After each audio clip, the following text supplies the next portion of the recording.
Buenas tardes a todos los hermanos y amigos que nos escuchan a través de este medio.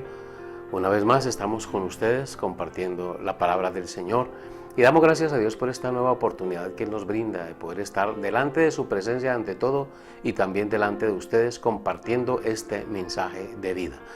Una vez más yo quiero decirles que el Dios de gloria ha trazado un plan de salvación y ese plan de salvación está lleno de muchas y muchas bendiciones espirituales y también materiales.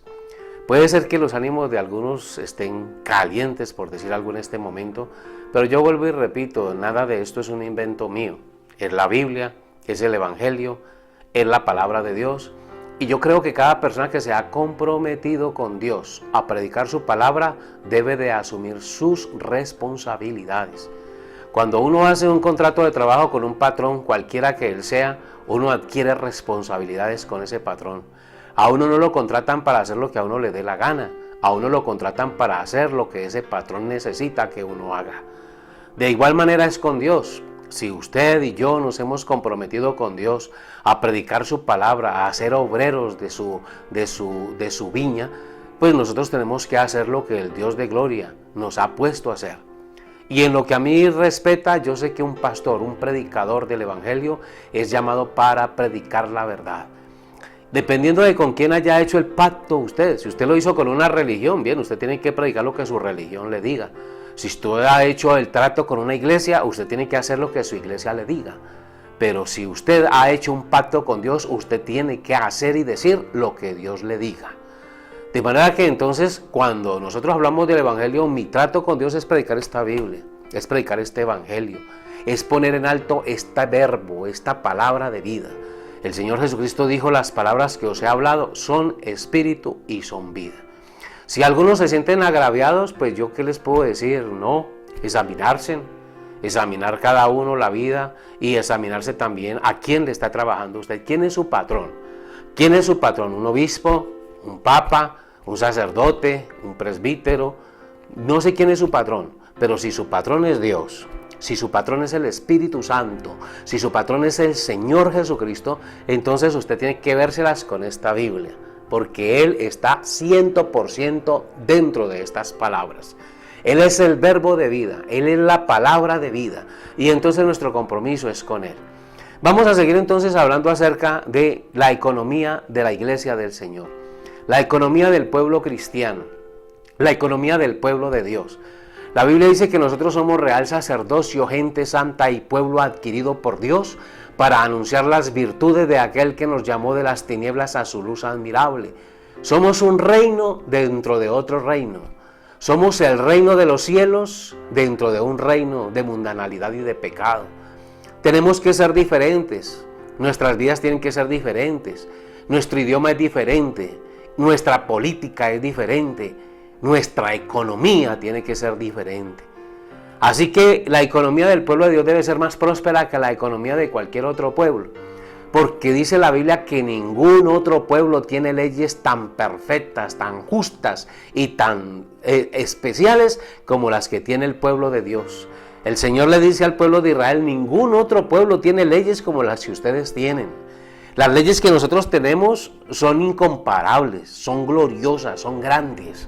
Por eso es que las cosas en el mundo no funcionan bien, porque las leyes son leyes puestas por hombres. Son leyes que se las inventaron ellos allá en sus auditorios y en toda esta cantidad de cosas que ellos organizan, de Senado, de Congreso y todo esto. Y ellos se la pasan inventando leyes con las cuales después se enredan y ni siquiera saben qué hacer con ellas. Bien, ese no es el caso de Dios. Dios dijo, y dice la Biblia: pasarán los cielos y pasará la tierra, pero mis palabras no pasarán. Entonces Dios no está cambiando su palabra a cada rato como lo hacen los hombres. Su palabra es la misma todos los días. Hablemos nuevamente de diezmos. Me encanta la doctrina de los diezmos, ¿sabe?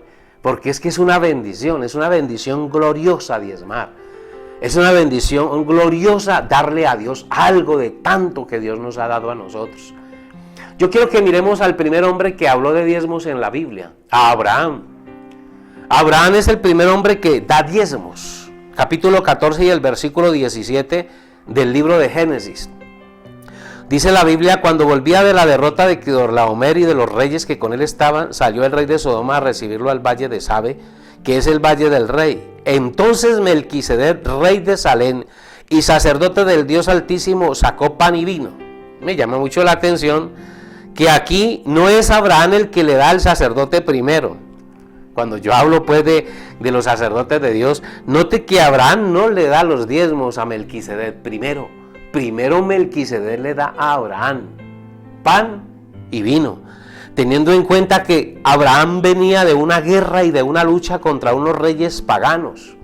Abraham venía de una guerra y se encontró con un sacerdote que lo alimentó, le dio pan y le dio vino. Este sacerdote no estaba esperando que le llevaran diezmos para él poder dar, él primero dio. Y entonces esto yo quiero que notemos la naturaleza de esta clase de pastores, de ministros. Y le bendijo diciendo: bendito sea Abraham del Dios Altísimo, creador de los cielos y de la tierra. Y bendito sea el Dios Altísimo que entregó tus enemigos en tu mano. Y le dio a Abraham los diezmos de todo. Abraham le dio los diezmos a este personaje, pero ahora sí vale la pena que aclaremos quién fue el que recibió los diezmos de manos de Abraham, qué sacerdote era, de dónde era. En ese momento todavía no había nacido la tribu de Leví. En ese momento todavía no había un sacerdocio ordenado por la ley.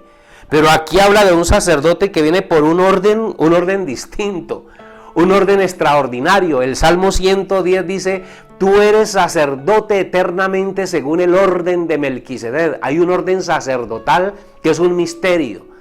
Cuando usted se mete a estudiar bien quién es este Melquisedec, por ejemplo, usted lee en el capítulo 7 del libro de los Hebreos, y cuando usted mira las cualidades de este sacerdote, uno tiene que concluir que este sacerdote es Dios manifestado en carne. Es Dios en un hombre. Este Melquisedec es Dios en un hombre. Así que entonces Abraham le dio los diezmos a Dios. Le dio los diezmos a un hombre lleno del Espíritu Santo. Este no era cualquier sacerdote. Este no era un pícaro ni un vividor. Este era un santo del cielo que recibió de Abraham los diezmos. Bueno, con razón Abraham recibió tanta bendición, porque es que diezmarle a Dios es una bendición. Diezmarle a un hombre santo y lleno del Espíritu Santo es una bendición. Diezmarle a un hombre que anda conforme a la palabra de Dios tiene que ser una bendición, porque así dice la Biblia. Bien, el segundo hombre que diezma en la Biblia es Jacob. Jacob se compromete a darle a Dios los diezmos de todos y Dios lo bendice. Ahora a mí se me queda una pregunta: ¿a quién le diezmaría Jacob si en ese tiempo no había tampoco un linaje sacerdotal? Jacob es el padre de Leví. Leví todavía no había nacido, Aarón no había nacido, no había un orden sacerdotal de sumo sacerdocio terrenal. Pero con todo eso, Jacob sabía que Dios se merecía los diezmos. Ahora, cuando nosotros miramos el Nuevo Testamento, aquí estamos hablando de los diezmos no como una ley, perdóneme. No considere usted los diezmos como una ley. Los diezmos son una ofrenda. Los diezmos son algo que tiene que nacer del corazón y son un acto de fe. Son un acto de agradecimiento a Dios por las bendiciones que Él nos ha dado. Entonces no es una ley, no es que usted tiene que dar diezmos. No, usted no tiene que dar diezmos. A Dios, dígame qué le vamos a dar a Dios si Él es el Dios Él es el dueño de los cielos y de la tierra. Si Él dice: mío es el oro y mía es la plata, de Dios son todas las cosas. Entonces nosotros a Dios no le damos nada realmente. Realmente es una ofrenda, es un acto de agradecimiento que un creyente, por su transformación, por las bendiciones recibidas de Dios, aporta para la gloria del Señor y que debe de ser invertido para la gloria de Dios. Los diezmos deben de ser invertidos para la gloria de Dios. Cuando los diezmos son establecidos en la ley, la Biblia dice que, claro, come el sacerdote, comen los levitas, comen los que le sirven a Dios, pero come el huérfano, come la viuda, come el extranjero, come el necesitado. Esa es la ley de los diezmos. Esa es la ley de los diezmos en la Biblia. Ahora, ¿qué del Nuevo Testamento? ¿Será que los diezmos ya claudicaron? Bueno, yo diría que en cierta forma sí, porque la Biblia dice que con Cristo terminó la ley, eso está bien. Pero resulta que esos actos de fe, la fe no ha terminado. Y Abraham no diezmó por ley, Abraham diezmó por fe. Jacob no diezmó por ley, no había leyes de diezmos en la época de Jacob, pero diezmó por fe. Así que los diezmos son un acto de fe. Cuando este acto de fe pasa al Nuevo Testamento, yo me encuentro en la Biblia en el libro de los Hechos, donde comienza la iglesia primitiva. Y vemos la parte económica de la iglesia primitiva, cómo administran ellos la economía. Usted mira, por ejemplo, en el capítulo 5, creo que es del libro de los Hechos, vamos a mirarlo. Hechos capítulo 4 y 5. Dice la palabra del Señor, podemos incluso leer el anterior, dice la palabra de Dios que los creyentes, los que se convertían a Dios, ellos traían una ofrenda a Dios. Pero qué ofrenda tan tremenda la que daban estos creyentes. Ellos no ofrendaban un diezmo, ni una limosna, ni una limosna, como dicen algunos ahora que la limosna, no. Ellos entregaban todo. Usted en el capítulo 4 de el libro de los Hechos y el versículo 32 dice, Hechos 4:32 dice, y la multitud de los que habían creído era de un corazón y un alma. Oiga, qué bonito esto, ¿no? La iglesia, un corazón y un alma. Y ninguno decía ser suyo propio nada de lo que poseía, sino que tenían todas las cosas en común. Qué bueno volver a eso, ¿no? A ese sentido de servir, de saber que lo que yo tengo le puede servir a mi hermano, de saber que hay cosas que yo tengo que ni siquiera utilizo y que otro en otro lugar las está necesitando. ¿Usted no ha notado que hay gente que le gusta guardar cosas en la casa? Yo miro a veces gente con la casa llena de una cantidad de ropa que no se ponen, y hay gente en otra parte que la está necesitando. ¿Usted por qué no regala eso? Dele eso a alguien que lo necesite. Hay gente que tiene en la casa bicicletas desbaratadas que no usan. ¿Por qué no le regala eso a alguien que lo necesite? De ellos tenían las cosas en común. Y con gran poder los apóstoles daban testimonio de la resurrección del Señor Jesús, y abundante gracia era sobre todos ellos. Así que no había entre ellos ningún necesitado. ¿Se da cuenta? Estoy hablando de la iglesia cristiana del principio. Así que no había entre ellos ningún necesitado, porque todos los que poseían heredades o casas las vendían y traían el precio de lo vendido y lo ponían a los pies de los apóstoles, y se repartía cada uno según su necesidad.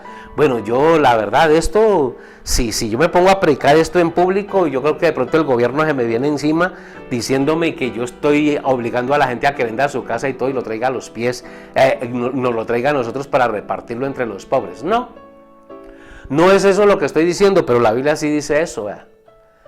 Y yo no sé qué esperaban ellos al entregar su casa y su propiedad y ponerla a los pies de los apóstoles. Ellos vivían con una esperanza tan grande en lo eterno que lo de aquí no les importaba nada.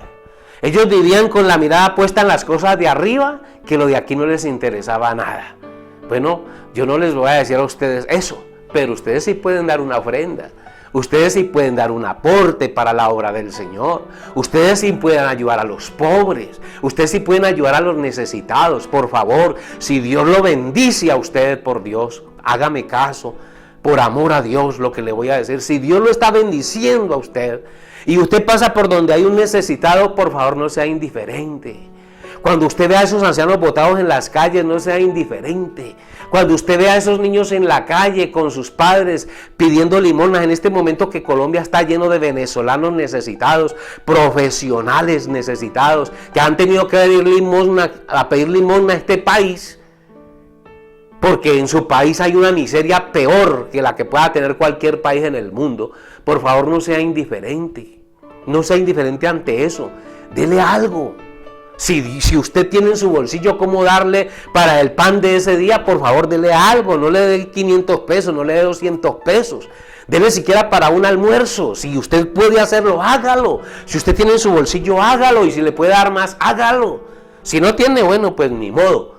Pediré a Dios para que le dé a usted y usted tenga con qué darle a los demás también. Así que no había entre ellos ningún necesitado, porque todos los que poseían heredades o casas las vendían y traían el precio de lo vendido y lo ponían a los pies de los apóstoles, y se repartía cada uno según su necesidad. Entonces José, a quien los apóstoles pusieron por sobrenombre Bernabé, que traducido es hijo de consolación, levita, natural de Chipre, como tenía una heredad, la vendió y trajo el precio y lo puso a los pies de los apóstoles. Ahora bien, mi hermano, ¿por qué el Nuevo Testamento casi no habla de diezmos? Hermano, ¿quién le va a hablar de diezmos a un creyente que está dispuesto a darlo todo? ¿Quién le va a hablar de diezmos a un creyente que considera que nada de lo que él tiene es de él, sino que todo es de Dios? Estos creyentes se entregaban con todo, con corazón, alma y cuerpo y con todas las cosas materiales. Yo no pretendo que usted se quede en la calle, y créame que Dios tampoco, porque el Señor Jesucristo por ahí dice, se me escapa en este momentico el versículo, pero el Señor Jesucristo por ahí dice: no hay ninguno de ustedes que haya dejado heredades, familias, casas por causa de mí, que no reciba en esta vida 100 veces tanto. Él se compromete a darme a mí 100 veces lo que yo le dé a él, Jesús. Pero claro, si se los da a Jesús, si se los da a Dios, si usted los pone en manos de un Melquisedec es un hombre lleno del Espíritu Santo. Si usted pone su dinero en las manos de un Melquisedec, de un hombre ungido por el Espíritu de Dios, Dios le va a multiplicar a usted esas cosas. Pues eso se compromete a él. Si por ejemplo el niñito aquel que llevó los peces y el pan a las manos de Jesús, si ese niño, en vez de llevarle esos peces y ese pan a Jesús, se los lleva al sumo sacerdote, que era el que recibía los diezmos en la época, el peladito había podido ponerse a pensar y dice: no, pero este Jesús, ¿quién es? Yo no lo conozco. Jesús no era sacerdote. Jesús no era profeta, reconocido por el pueblo de Israel. A Jesús lo tenían como un pícaro, como un ladrón, como un endemoniado, como un loco. Eso es lo que decía la gente de él. Pero en las manos de ese loco, en las manos de ese endemoniado, como decía la gente, el niñito puso 5 panes y 2 peces, y con eso le dio de comer a una multitud de 4,000 o 5,000 personas. Pero qué tal que el niño hubiera llevado esos peces y ese pan y se los lleva al sacerdote Caifás, o Anás, o al sacerdote levítico ordenado por la ley. Me pregunto, si hubieran multiplicado igual, ¿hubiera comido la misma cantidad de gente? Ese niñito tenía revelación, ese niñito estaba ungido por el Espíritu Santo, y él sabía que esos peces y ese pan en las manos de ese Melquisedec, porque déjeme decirle que Jesucristo venía en ese mismo orden de Melquisedec, eso se iba a multiplicar. Le dio de comer a más de 4,000, y la Biblia dice que sobró, fíjese, sobraron unas cuantas cestas, bastantes cestas. No recuerdo el número ahorita, pero sobraron unas cestas. Y me pregunto yo, cuando se terminó el reparto, cuando todos comieron y sobró, yo pregunto, ¿de quién eran las cestas que sobraron? ¿De quién eran esas cantidades de comida que sobraron?